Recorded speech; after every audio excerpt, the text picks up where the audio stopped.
All right. Well, thank you all for being here today. Welcome to our webinar. I'm going to start sharing my screen. Make sure I get the right.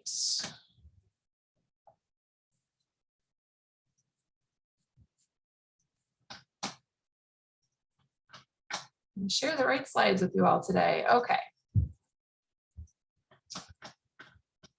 So, okay, can you see all that okay? Present. Yep. Awesome. All right. So thanks for coming today. My name is Leah Holloway. I am the program manager for Milwaukee Riverkeeper and one of the lead organizers for Plastic Free MKE. Just a couple logistical notes before we get started. Like I mentioned, we are recording tonight. We'll share that out later. So if you missed part of it, or for those of you who weren't able to be here, you'll be able to catch up later. We do ask that you stay muted for the duration of the presentation. However, when we get to the end, if we have time for questions, you'll be welcome to unmute and ask your question at that time. Feel free to add questions to the chat throughout the presentation. And then when we have time for questions, we'll go through those and make sure we answer all of your questions today. If you're having a hard time hearing or seeing the presentation, sometimes it's an internet bandwidth issue, and sometimes turning off your video helps. So you can try that. If you have any other technical issues, feel free to add those to the chat, and I will do my best to help with those. So let's see. We are taking a closer look at Milwaukee recycling. So recycling in general, and also some very specific information for us here in Milwaukee, which is really important. I wanted to talk a little bit about Plastic Free as well, just for those of you who might not be super familiar with who we are. We are a movement of volunteers, nonprofit agencies and organizations, government agencies, businesses, and other organizations. And we're all working around the issue of harmful single-use plastics. Oops, sorry, I lost my train of thought.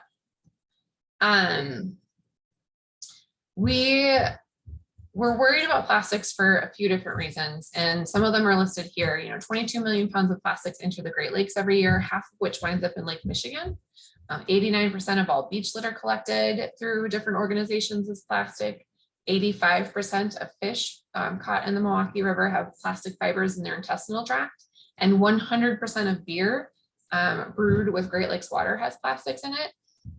So this is a human health issue, it's an environmental health issue, it's a wildlife health issue, and 1 pound of plastic makes about 3 pounds of carbon dioxide emissions. And so as we are grappling with the issues of human and environmental health, plastic producers are making more and more plastic, and they're making it faster than ever before. And so these are the reasons why Plastic Free MKE exists.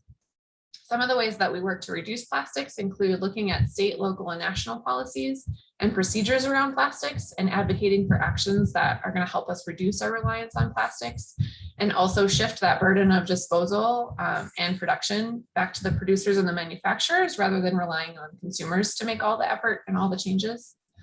We also work with our local lake-friendly businesses to help them find ways to reduce the amount of plastics that they then turn over to their customers.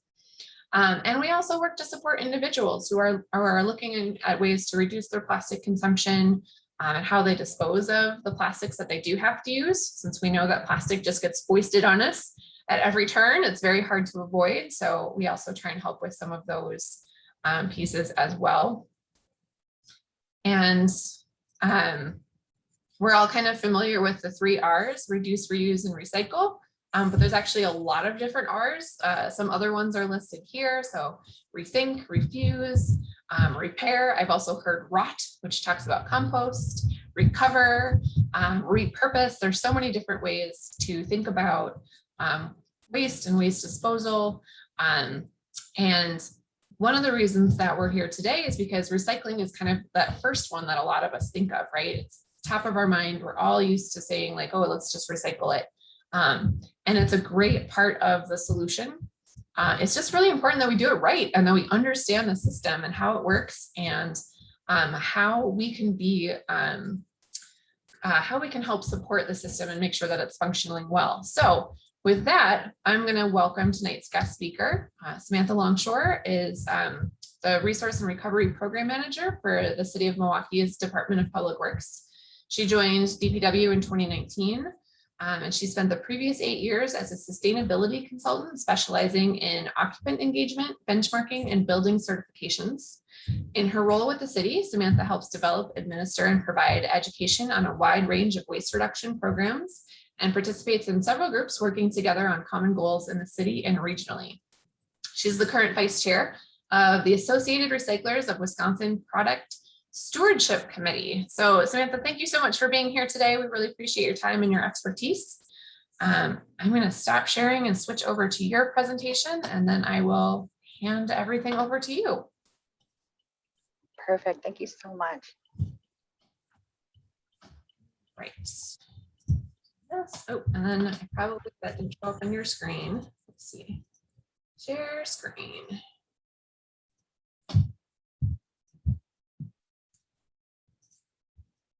There we go. All right, ready when you are. Excellent. Thank you, Leah. And thank you everybody for joining tonight. I know it's beautiful outside, so I really appreciate you being here. And thank you again for the introduction. Again, my name is Samantha Longshore. I'm the Resource Recovery Program Manager for the City of Milwaukee. And on the next slide, we're just going to take you through a little bit about the Department of Public Works and the sanitation group. So the Department of Public Works provides garbage and recycling collection for all of the 1 to 4 unit households in the city of Milwaukee. So this is about 181,000 residences. And we also operate 2 drop-off centers and materials recovery facility. And so that's what you're seeing pictured in the photo here. That's our recycling facility. If you're on 94 and see the kind of the big steel building with Milwaukee Recycles, that's where we're at. And the MRF is jointly owned through an intergovernmental agreement with Waukesha County. Actually, I have some Waukesha County friends here right now. They're waving, they say hi. And this is also operated under a third-party contract. So right now, Republic Services is the operator of the facility. And this is an existing city site, and we retrofitted it in 2015 to now serve our single stream recycling. So now that you have your carts and you throw all of your materials together, this is where those materials go. Next slide.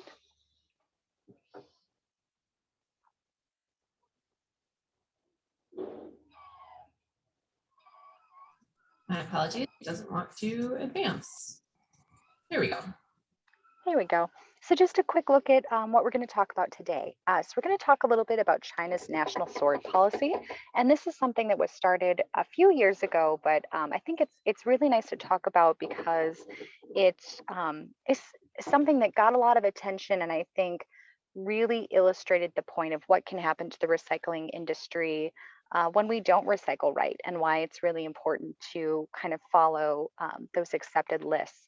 We're going to talk a little about what is wishcycling, what's accepted curbside in the city of Milwaukee, and what's not. And you know, for anyone that may be outside of the city of Milwaukee, the list that we're going to be showing would also work for anyone in Waukesha County and also currently anyone in Wauwatosa as well. So if you're outside those municipalities, it's always good to check your local list as well. And then we're going to talk about some of the hows and whys of recycling. So some of the best practices and kind of a behind the scenes look at why we ask you to do some of the things that we do for recycling. Next slide. So first, a little bit about China's national sword policy. So a lot of you may have heard about this a few years back, caused quite an uproar and a bit of a disturbance in the recycling industry. But broadly, it was a policy out of China that banned certain imports, such as contaminated recycling. And what does contaminated mean? So really any unaccepted material, so any trash or even the wrong recyclable ending up in bales is something that was contaminated or not accepted. And so how are we affected? What's really important, and I think a lot of people are really concerned because there were a lot of articles about a lot of programs no longer recycling because they didn't have anywhere to take it. Um, and so what really helped the city of Milwaukee is that being in the Midwest, we really were already working with a lot of domestic recyclers. So we already, had relationships in the U.S. A lot of people that were on the coast may have been exporting a bit more. So really, there was kind of this rush for everyone to come back to the U.S. and try to find places to recycle. Also, the state of Wisconsin having a recycling law, really having a landfill ban that supports recycling was a really important difference for us as well, just to have that kind of institutional support. But really, so what that meant is there was a huge supply of domestic recyclables, right? So everyone can no longer export to China, so they have to come home and try to find outlets. And when supply rises, the price drops. So really how the city of Milwaukee specifically was affected is that we saw um, a lot less revenue for our recyclables, but we were still recycling all of our accepted materials. So we're able to make it through that a bit better than some other locations. And next slide. So our first poll question, true or false? I don't know if an item is recyclable. I should throw it in my recycling cart anyway. True or false? Oh, I did just launch a poll, so you can feel free to answer that in the polls that popped up on your screen for you. Just kind of curious what everyone thinks. And if you can't see that, let me know.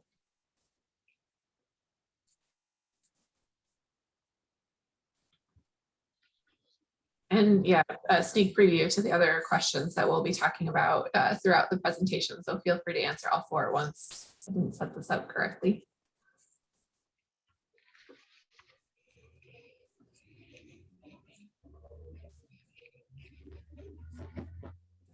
All right, and if while people are answering the poll questions, Samantha, if you want to keep going, that's fine with me in interest of time, or if we've got Sure. 6 people who have participated so far, so up to you. Sure, we can keep going here. So this first one, if you don't know if an item is recyclable, you should throw it in your recycling cart anyway. And the response to this would be false. All right. And this is the reason why. So we were just talking about China National Sword, and that, when recycling is contaminated, one, a lot of recyclers don't want to accept it. So it can really disrupt, the recycling industry as a whole.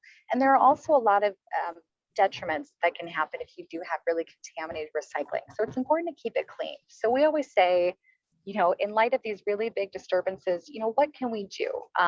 And there are certainly actions that we can take to really support our recycling industry and our recycling programs locally.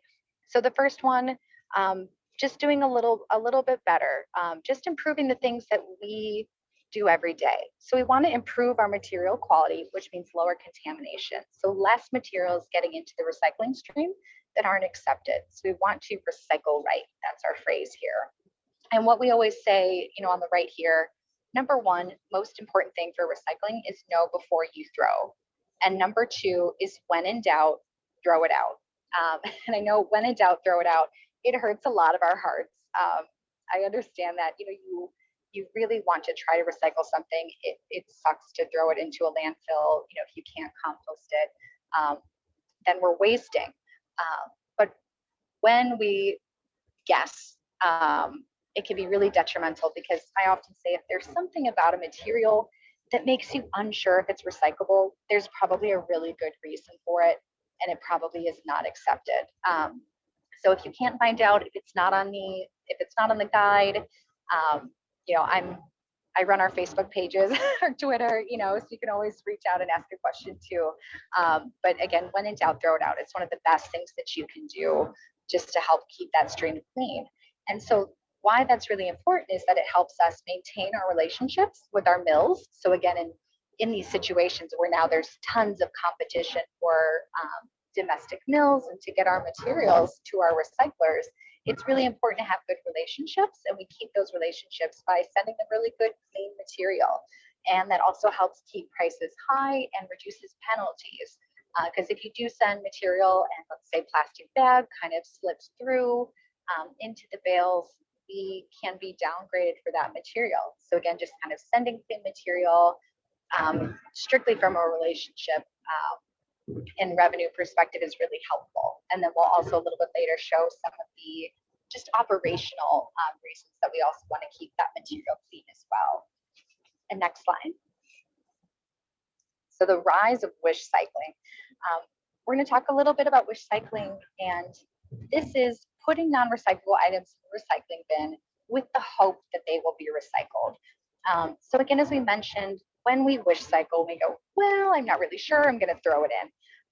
This leads to higher contamination, and this is something that we've seen, as you move to this single stream recycling where you can throw everything into the container. It's really helped us recycle a lot more, but unfortunately, with that ease comes higher contamination. So it's had a really good benefit for recycling rates, but again, because it's really easy, sometimes we get some things that are a little questionable. Again, this also, can eliminate some mill options for us if items are really contaminated, if our materials are dirty, which again drives down that material quality, it increases penalties, and also really importantly, and something that is maybe not easy to see because we're not always at the recycling facility, but we pay twice to dispose of that material. So if you're throwing something into the recycling cart that you're not sure about, but it's not accepted, that material we are paying to bring it into the MRF, paying a processing fee to get that sorted. And then ultimately when it is sorted through the system, it's not selected, because we're pulling it out because it's not accepted, or it's making it through the system where it's not selected by that sorting equipment that's looking for the specific items. It is then being taken to landfill where we pay to dispose of it. So that's also really detrimental to local recycling systems when people send questionable items because we pay to process it through recycling and then pay again to landfill it. And again, so this is one last thing. It's we know that this is really difficult because there are just so many different products, and especially really the rise of mail. If you're getting anything, through the mail, you can tell like every couple of months there's a new type of package, and you got to rip it open to see what it's made out of. And so it's really hard for residents to keep up with it just individually. I experience the exact same thing as everyone else does, but also, the sorting equipment, the way that different materials are created and how our equipment works, it's difficult to keep up with. So we definitely understand that you run into a lot of things that are questionable. So that's, again, just increases that importance of kind of reaching out, checking the guide, and when in doubt, throwing it out. Next slide. And so I just wanted to also point out, we're going to talk about the guide a little bit, but if you haven't been to our website, it's MilwaukeeRecycles.com. You can find a lot of good information there. We actually totally revamped the website in 2019, and we're always putting some new information on there.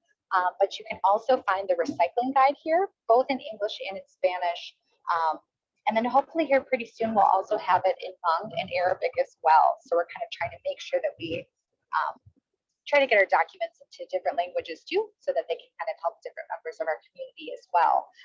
So you would go to What Can I Recycle and hit the curbside recycling guide, and that's where you would find the information. Next slide. So first we're going to talk about what's accepted. And what you're going to see here is that they really are your basic consumables. So anything that is, holding a food, a beverage, a product that you're bringing into your home, they really are fairly simple materials. So we are accepting aluminum and steel cans. We want those to be empty and rinsed. We're accepting cartons, so food and beverage cartons. And that would be anything that's in your fridge, anything that's in your pantry. However, any frozen food, like an ice cream container, is not recyclable. And that's simply kind of based on that wax that's on the inside of the material to kind of help it from getting freezer burn.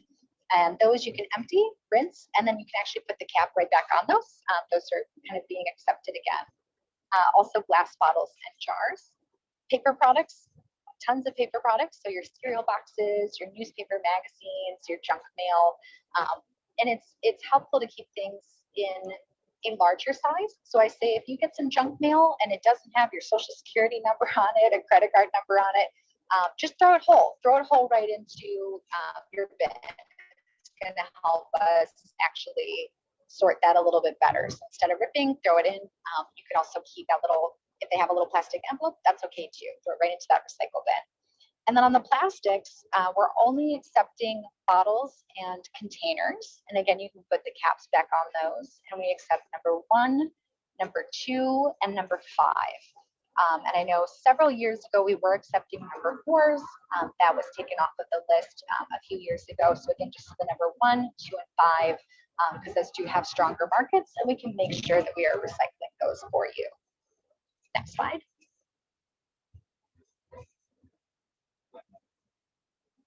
And so here are some of our biggest contaminants. So we really want to point these out. Things that we don't want to see curbside, things like scrap metal.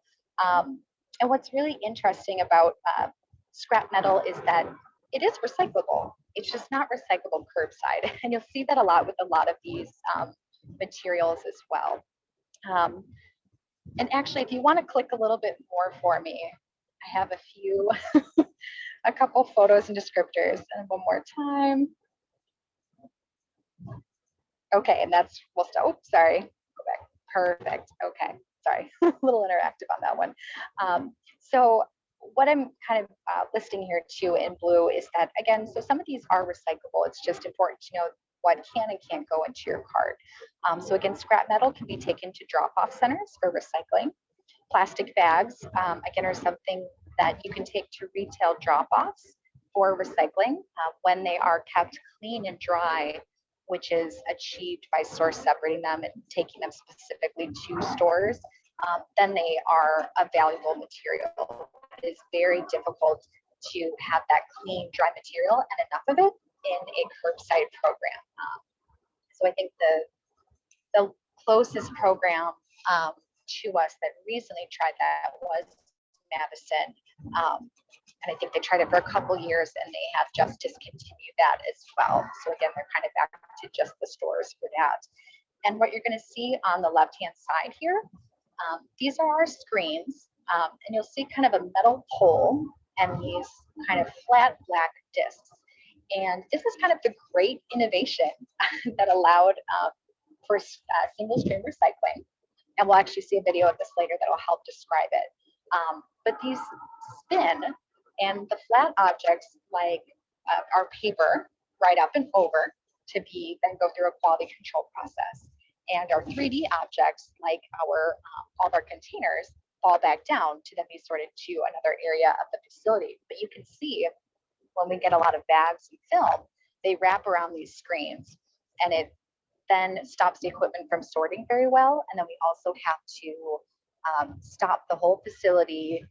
Team members need to harness up and they have to go in and cut this stuff away. So it's dangerous and also takes a lot of time. So again, just an important reason to take those plastic bags to stores. We also don't want any hazards, no propane tanks, please no batteries. We actually recently had another fire at the MRF and we believe it was a battery.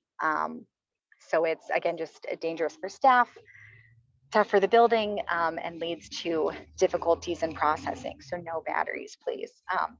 For any City of Milwaukee residents, if you do have electronics, they can be recycled through those drop-off centers, and cell phones can be taken to keep Greater Milwaukee beautiful, or a few different retail drop-offs as well. So there are a few options for those kinds of materials. Again, we don't want any food, any liquids. Again, it can be detrimental to the materials. You know, if you get paper and it's wet, you get disintegrating. So it's difficult. It's bad for material quality. It makes the earth stinky and the rats love it. So for my sake, no foods or liquids, please. And then no tanglers. So no hoses, no wires, no chains. And a lot of times, you know, some of these could be donated if they're in good working condition. To the right pictured is On our first meter, we call it the metering bin, but it's where all of the materials are dumped into with an end loader, and then it kind of spreads them out so that they can move up a conveyor, and our first quality control team starts to look for any dangerous items. And you can see all of those tanglers wrap around that equipment. It's the same situation, so it can't do its job as well, and then we have to take time to cut it away. Next slide. So now we're going to get into some best practices. So why do we ask you some of the goofy stuff that we ask you? Next slide. Perfect. So our next true or false. I should crush my recyclables to make them smaller. And our answer to this would be false. Yay, here's our video. So here are the screens that we talked about a little bit earlier. And what I want you to see is, so kind of on the bottom, moving towards the bottom right, you're going to see a flattened milk jug climbing up that screen. And so this kind of shows you, again, so the flat objects like paper are going to ride up and over.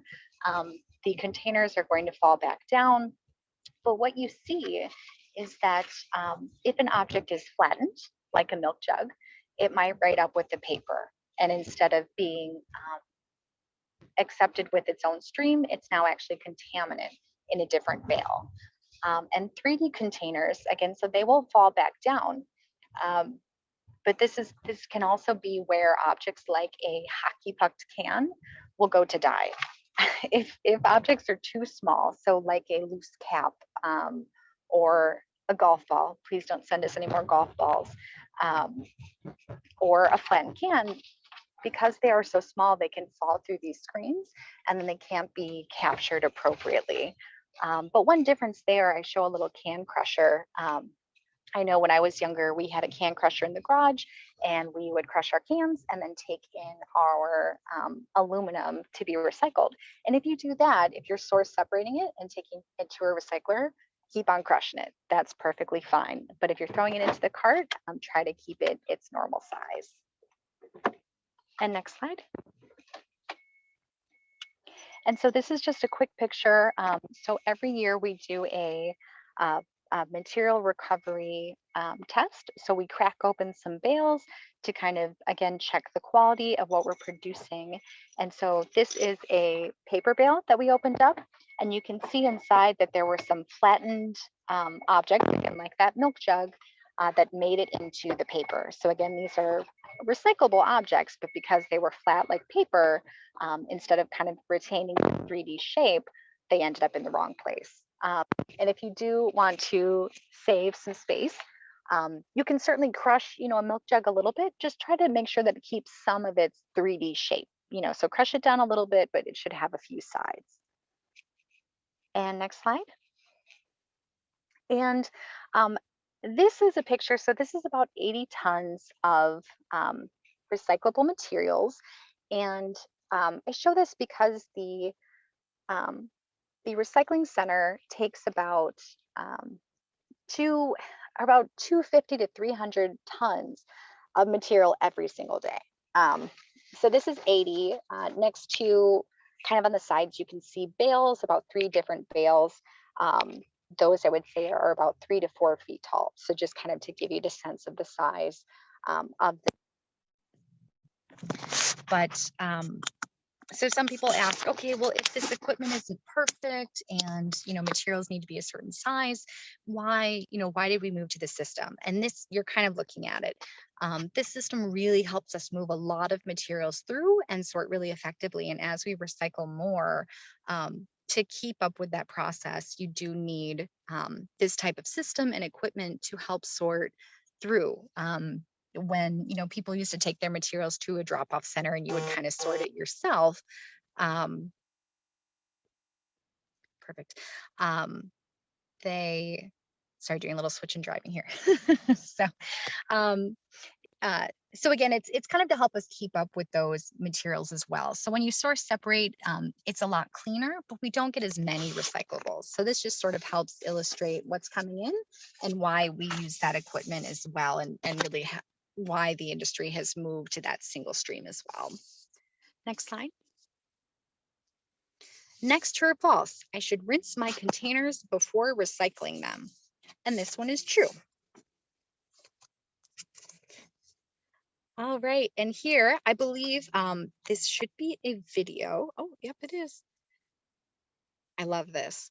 So this is lasers. When if you ever see my social media, I'm talking about the lasers that we use on our equipment and why it's so neat. This is another reason why we ask you to rinse your recyclables. And I always say, recyclables are like dishes. So some people say, well, I don't want to spend the water to rinse the recyclables. And I say, it's like dishes. You rinse it so you can use it again. Do you need to scrub it with soap? No, but give it a quick rinse, throw it into the bin. And that's because we use these opticals to help sort our plastics. So we have three different opticals. The first is looking for number ones. The second is looking for number two plastics. And the third looks for number five. And so it is shining a light at the materials. And if it identifies the right resin code, it shoots a puff of air and pushes that material up and over a bunker to be sorted away.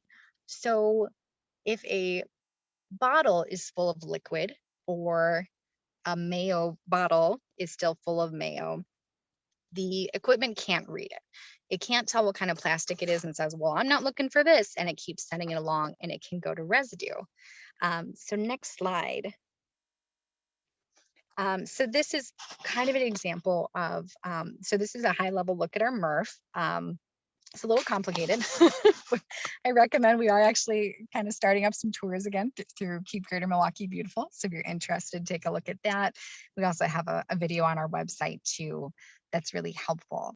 But again, so this kind of shows the process of how materials move through. And so at all of these points, this equipment and our quality control sorters are looking for these different material types. And over on number 7, you'll see the three red machines, and those are our opticals. And so again, if this material is moving through and not identified by that equipment, it's going to end up in the residue. So it's going to end up as trash. So down below is kind of an example. Of two real mayo bottles that we happened to find on one day, and one of them made it into the number one, the PET bunker, whereas the one that was still covered in mayo, we found it in the trash. And we did that because once per month we do a residue audit where we actually take a 500-pound sample and we sort the whole thing to see what kind of things are ending up there. Is there anything that we can improve upon, or, what are different things that we can educate on? And this is a perfect example. So here's a number one bottle, but still covered in mayo. And so we weren't able to capture it. Next slide. True or false? I should bag my recyclables before I put them in the cart. And this one is false. This is my favorite one to talk about. I talk about it every Friday in the form of memes, because I think it's really important to get out there, and because it's something that even, I didn't know as well. It was kind of a late lesson for me, even as a sustainability consultant, thinking I knew it all. So we say, don't bag, keep it loose. When it comes to garbage, you should definitely bag it. So that's helping to make sure when it goes to landfill that it's not turning into litter. If there's like pre-addressable waste in there, that it's help keeping our drivers safe and our roads cleaner. So definitely keep bagging the garbage, but with recyclables, you'll want to put it loose into the cart. And I think this might also be a video as well.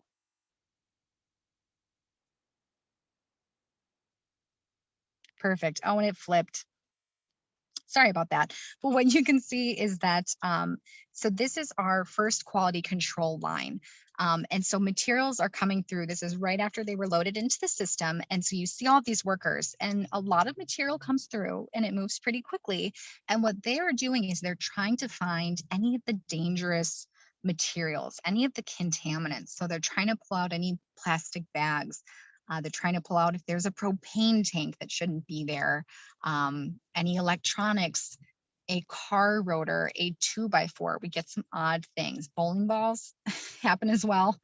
And so when you are bagging your recyclables, the teams don't really have the time to stop, grab the bag, open it, see if it is recyclables inside, and dump it on the line, because if they do that, they're going to miss the plastic bag, they're going to miss the propane tank, the 2x4.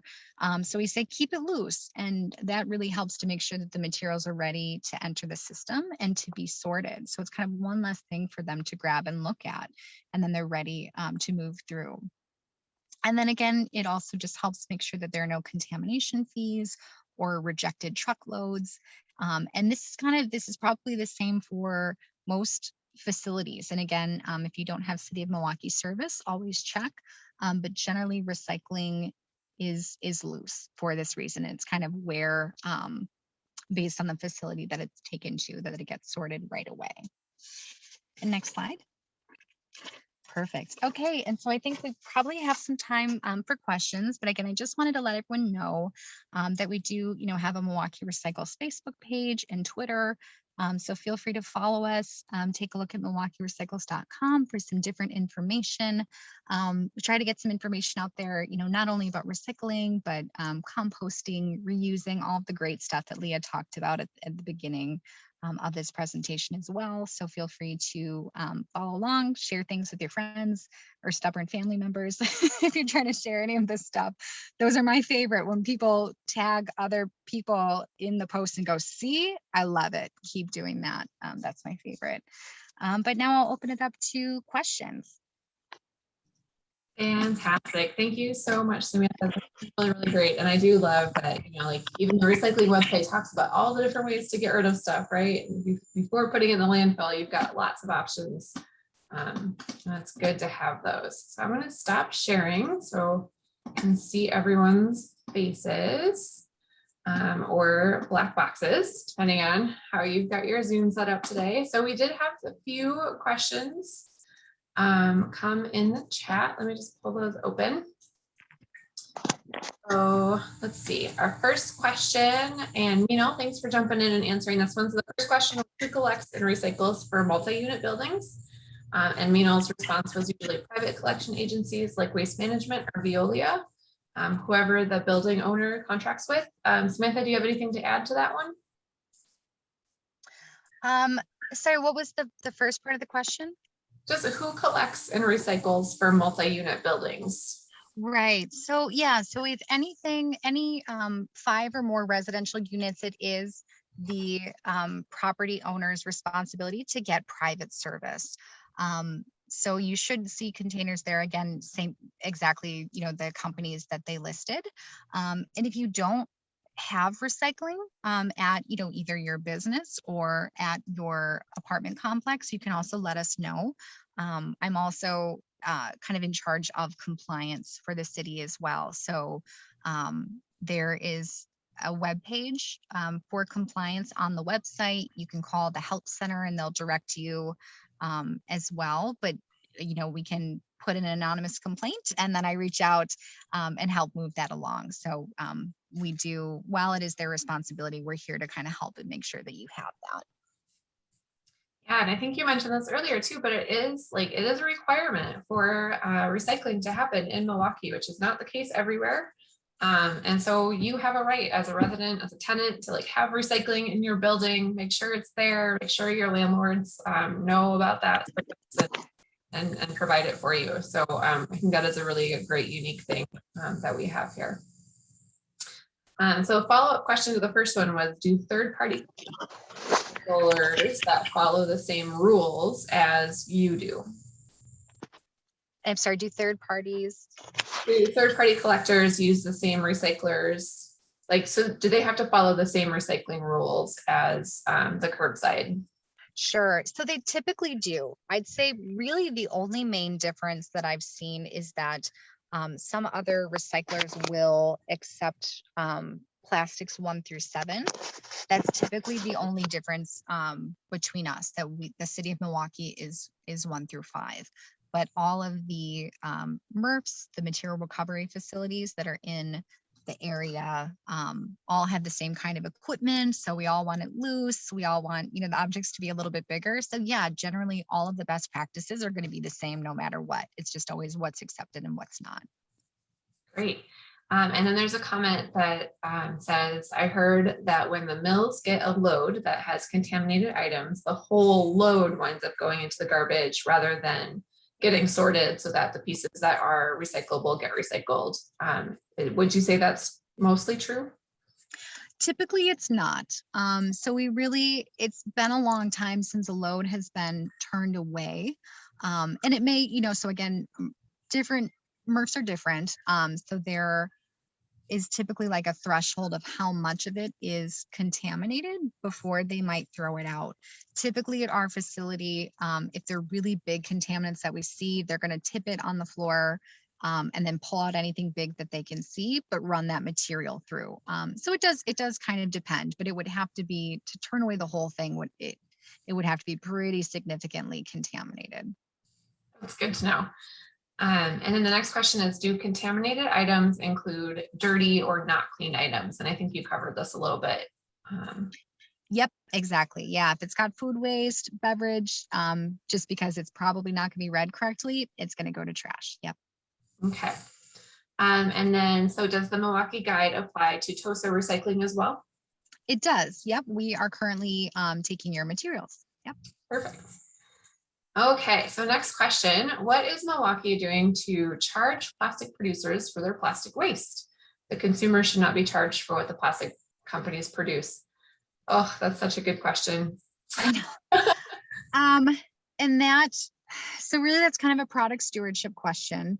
And that is a broad question for all manufacturing. Because, whether it's electronics or tires or mattresses, it's true, like producers make the stuff and people buy it, and then municipalities are like, here you go, figure it out. So it's really difficult. And I know in the state, unfortunately, we do have a ban, as we call it. So we're not allowed at a local level to, create regulation, example, to ban plastic bags. And things like that. So containers we're not able to ban. So really there isn't anything right now in terms of plastic or being able to charge more. It's more from, what can you do from a legislative side, which again, our hands are a little bit tied, unfortunately, on that, and just sort of broader movements, I think, to try to bring more responsibility to those producers. So we work a lot with the recycling partnership lately. They've been a really, really good supporter of us. And they've been working with some of those bigger producers to say, hey, we need you to use more recycled content. The things that you make need to be recyclable because it's good for their systems too, right? So a lot of brand owners have made commitments to use recycled material, but it's like the same thing. Well, we got to be able to accept it back. So I think you are seeing some movement like that on a broader level. So that's kind of where it's coming from, more than at the local level, just sort of based on what we can and can't do. Yeah, and I agree. I think it's sad that this is put on consumers, but right now that's where it is. And I think, so I've seen some companies who are making efforts to make their products more recyclable. And then there's the ones that greenwash, right? They're like, oh, we're using less plastic. Mm-hmm. Like, well, great, but it's also less recyclable. Exactly, right. Or a company that just says, hey, this is recyclable, and they don't know that it is. Yep. Like you might get a flexible tube of sunscreen and you pay more for it because it's eco-friendly, and it goes, throw it in the bin. And like, yep. Maybe in some cases, not in ours. So I totally agree on that greenwashing. Yeah, it's hard as a consumer to make good product decisions, right? And so there's the Break Free from Plastic Pollution Act in Congress. It's kind of stalled right now. So feel free to visit breakfreefromplasticpollution, I think .org, and find more information on how to contact your elected officials to like nudge them to push it forward and make it happen. Because one of the big pieces in that bill is putting, and it would happen nationally, which is great, right? Because even if we do stuff here in Wisconsin, the rest of the country uses a lot of plastic too. So if you see things like that come your way, make sure to talk to your elected officials about it and tell them how much you support things like that. You can also write letters to the companies. If there's a particular product that you have in mind, feel free to write them a letter and say, hey, please do better. You can do better.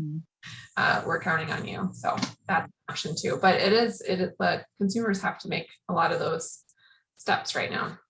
Absolutely. And I always say vote with your money. That's one thing that you can always do. Like, when you know that something's recyclable, buy that one. If something isn't, that pudding cup doesn't have a number on it, say, sorry, pudding cup, not you. So I always say that's one thing, if you feel like you can't make a good change, vote with your money. Yep, that's a great option. So the next comment in here is nationally less than 9% of items are recycled. When it comes to plastics, it's usually water and soda bottles and milk jugs, etc. So you're saying Milwaukee mills also accept 5s. And so what would be a typical number 5 item? Sure. So your 5s are a lot of dairy items. So it's like your butter tubs, your margarine tubs, a lot more yogurt cups are number 5s now as well. Great, thank you. So the next question, should you put the lids and caps back on glass bottles or jars? And if they are metal, are they recyclable separately if they're not on a jar? Right, good question. So typically, the cap should be the same material. One exception is the cartons, you can put the cap back on, but for glass bottles, please take the metal caps off. That stream is just glass only. And then unfortunately, because those caps are flat and generally smaller, we say don't put those in your carts because they're not going to make it through. But something that you could do is that, again, if you take it to a metal recycler, or if you're stopping by the drop-off center, you can throw them in the scrap metal box. So it's another thing where it can't make it through the sorting equipment, but if you, use the option where that metal is being source separated, then you can toss it in there with them. Awesome. I had a friend who used to give me gifts every year that were all of their metal caps with like different photos on them, and she like Mod Podge. Love that. Really crafty. You can reuse your metal caps. I'm not crafty, but I appreciated her work in that. Okay, I have a colleague who makes mats for the homeless out of plastic bags. I think there's lots of groups doing this. Yeah, there are. I've seen other things too. There's definitely different ways to use some of those tough to recycle products. Mm-hmm. I definitely think it's worth finding and sharing those opportunities as you find them. The Plastic Free MKE members group on Facebook, if you're not a member of that, feel free to join. That's a great place to like have those conversations where you can like, hey, I'm looking for a place to do this, or hey, I just found that I can recycle this here, or things like that. Those conversations are great on the Plastic Free MKE members group on Facebook. What is Milwaukee doing to decrease single-use plastic bags used by grocers? So I can talk to that a little bit too, but Samantha, I don't know if you have any other response to that.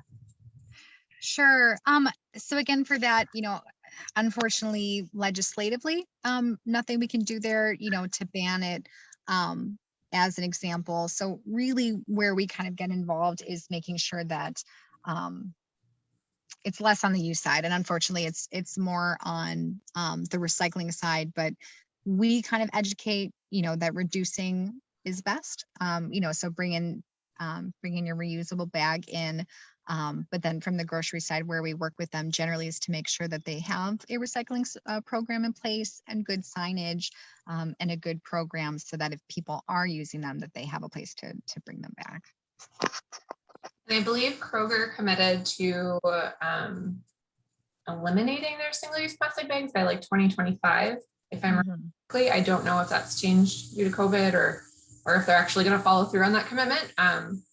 But some individual grocery stores are making moves in that direction, which is great. MKE does some advocacy work around that. We've got our plastic bag monster costume, which is currently out at Alice's Garden for an event there, talking to folks about single-use plastic bags. So a lot of education about, again, what consumers can do to reduce their plastic bag usage. How do I find what plastics are accepted by Wauwatosa? And so those are, again, like everything that we talked about here, correct? 1s, 2s, and 5s? Yep, exactly. And I do believe you guys also have a recycling guide, but again, it looks exactly like ours. So we just shared it and it's got your logo on it. But yep, our 1, 2, and 5 containers. Fantastic. And then yes, beyondplastics.com is also a great resource for information on plastics. Does the city police and cite people who do not recycle correctly, such as putting recyclables in trash bags?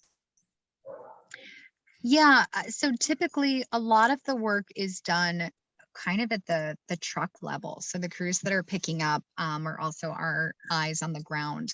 And so they use educational tags if they are seeing something that they shouldn't, and sometimes are not picking up the cart as well, which people do not enjoy.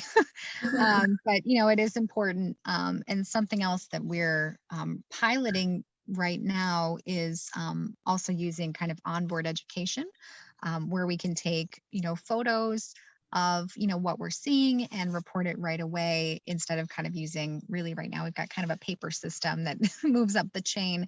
But that's kind of another thing that we're looking into, to try to also make that education a little bit more instant, where we can say, hey, here's what we found, and follow up, you know, with a letter, so that we can kind of give more resident specific feedback, and a bit more quickly too. But yeah, so typically it's the driver level, and then we do have a group of inspectors as well, where their, you know, their job specifically is to go and follow up as well. But it's people are wearing a lot of hats, a lot of different hats when it comes to that.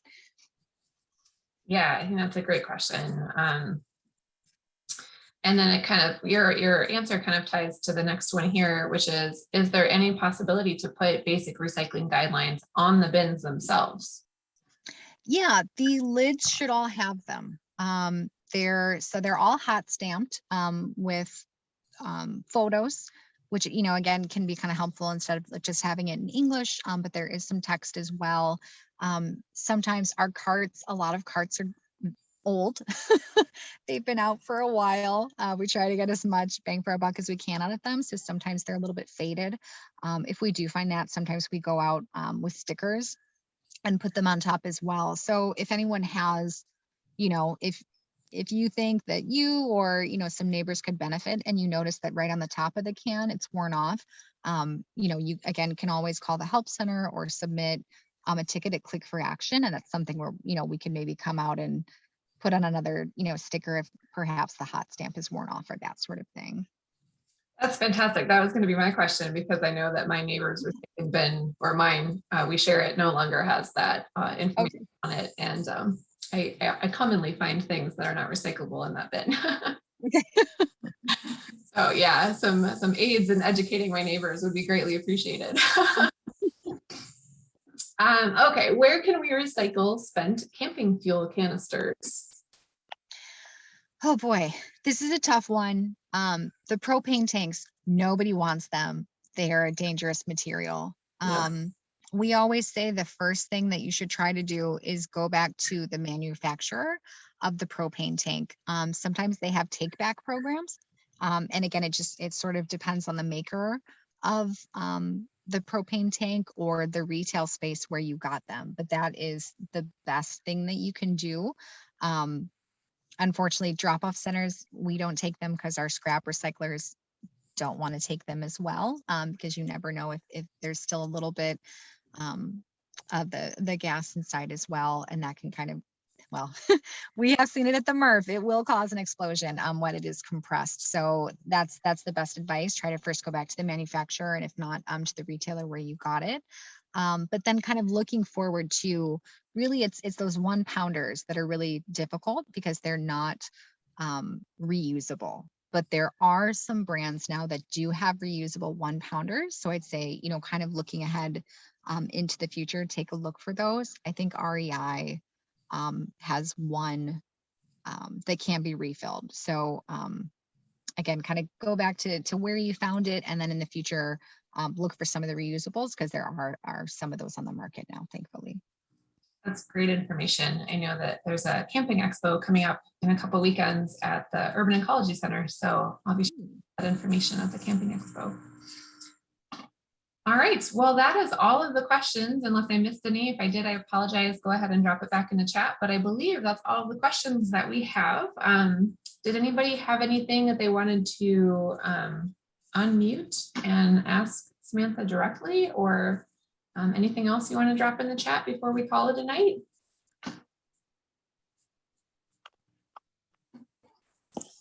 This is Ann. Is there any way that we can reduce the amount of plastic bottles that are dumped into Lake Michigan?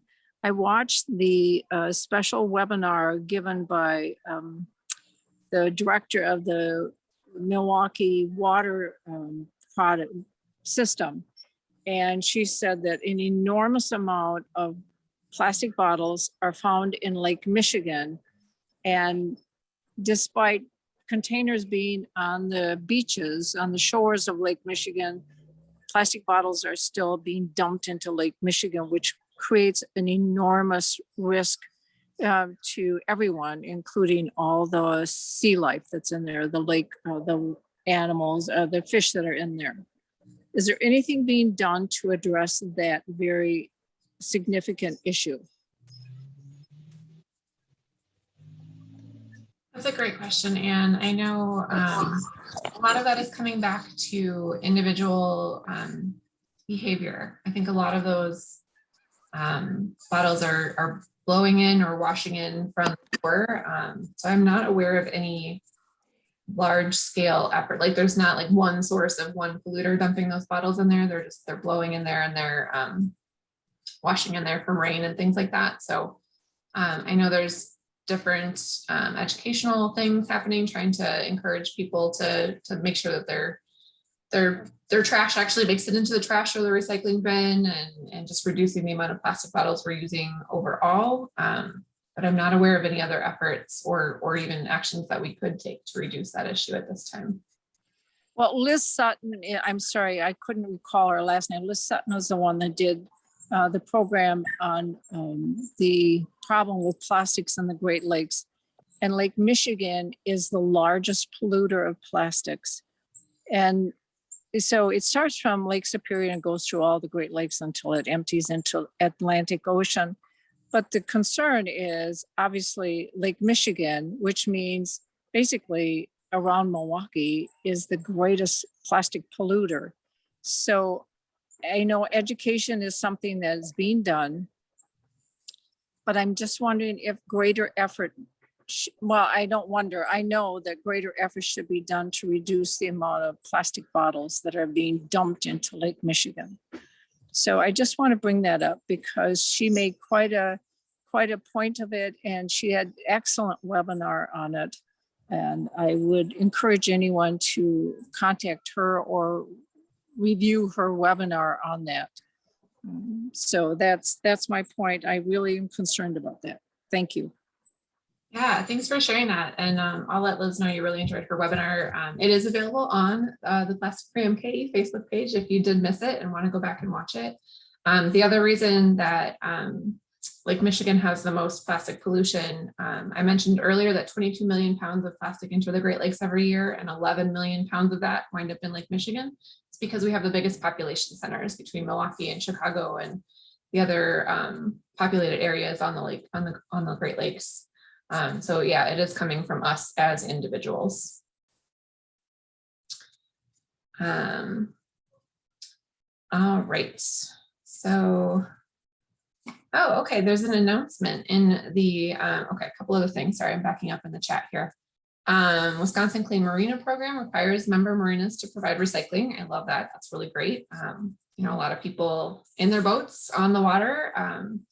Another thing that we notice is a lot of like bottles under bridges. This isn't plastic related, but people are putting their bottles under bridges when they're going by, when the water is high enough for people to reach their bottles there. That's something that like more information is needed to the public. Like that's actually a pretty serious hazard. But I love that there's marinas that are educating their clients and their people who are there. And then, okay. So here's a comment in the chat. We have something very special for you this month to celebrate the Emmy nomination. Oh, okay. The Outstanding Writing Documentary category of the 42nd Annual News and Documentary Emmys. Discovery is offering the story of plastic film for free. Okay. Sorry, I'm just kind of like reading. I'm not going to read through this whole thing. The story of plastic is a really great film that explores a lot of plastics. We did a screening of it, I believe, last summer through Plastic Free MKE, and it is available for free on YouTube.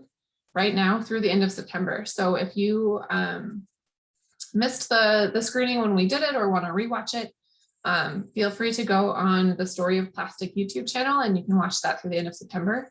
It is a really great look at plastics, kind of like the whole big picture of plastics. It's a really great, if you're newer to the plastic challenge, it's a great way to dive in.